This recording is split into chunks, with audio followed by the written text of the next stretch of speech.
LibreOffice Draw. Comment insérer une zone de texte et modifier ses propriétés?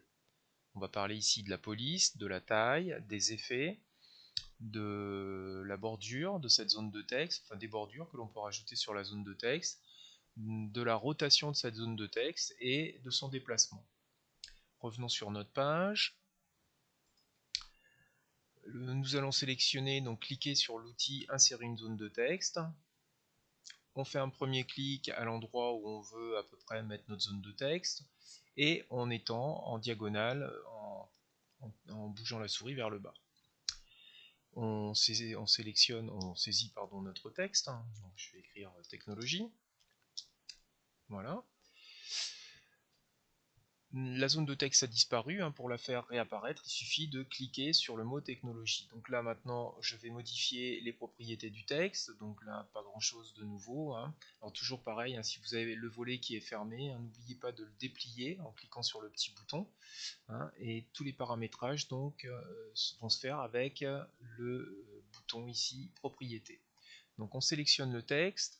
On vient choisir sa police, par exemple moi je vais choisir Arial, là j'ai appuyé sur le clavier sur le A pour avoir tout de suite les polices qui commencent par A. Ensuite je sélectionne la taille, attention parce que là on est déjà en 18, ce qui est déjà une taille assez relativement importante. Donc je vais grossir un petit peu, je vais même grossir un peu plus. Allez, on a de la place. Voilà, je peux bien sûr changer, mettre des effets, donc gras, italique, souligné, bon ça c'est pas quelque chose de nouveau. Je peux changer aussi la couleur de mon texte. Voilà. Je peux centrer mon texte dans la zone de texte. Alors là je l'ai centré dans la largeur. Maintenant je peux aussi le centrer dans la hauteur. Voilà. Ensuite, bon, c'est à peu près tout pour les propriétés ici du texte.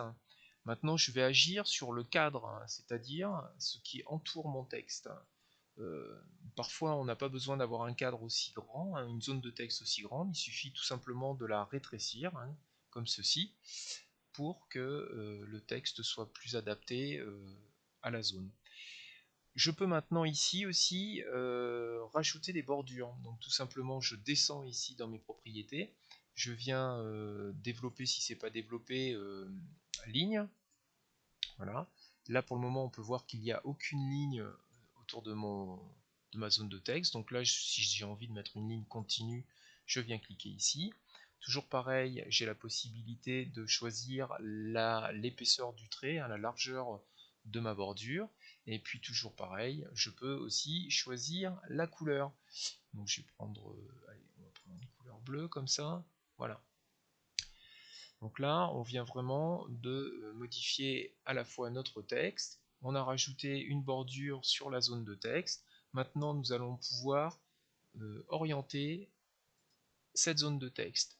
Je fais un premier clic sur le cadre, on voit que j'ai des poignées donc, qui apparaissent autour de mon cadre. Si je refais un deuxième clic sur cette zone de texte, sur le cadre de la zone de texte, on voit que les poignées ont changé de couleur. Donc là, on est passé avec des poignées orange.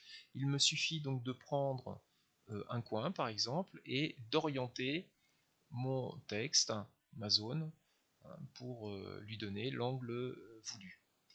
Dernier point, je peux déplacer aussi ma zone de texte, toujours le même principe, on voit que le pointeur change de forme en fonction de ce que l'on souhaite faire. Ici, si j'interviens dans le texte, on a un pointeur d'une certaine forme.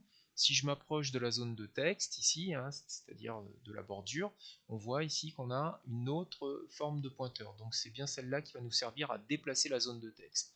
Un clic gauche, bien sûr. Une fois que j'ai fait ce clic gauche, je remets mon pointeur sur le cadre, je clique sur le bouton gauche de ma souris et je vais déplacer comme ceci ma zone de texte à l'endroit où je souhaite la positionner. On se retrouve dans le prochain tuto.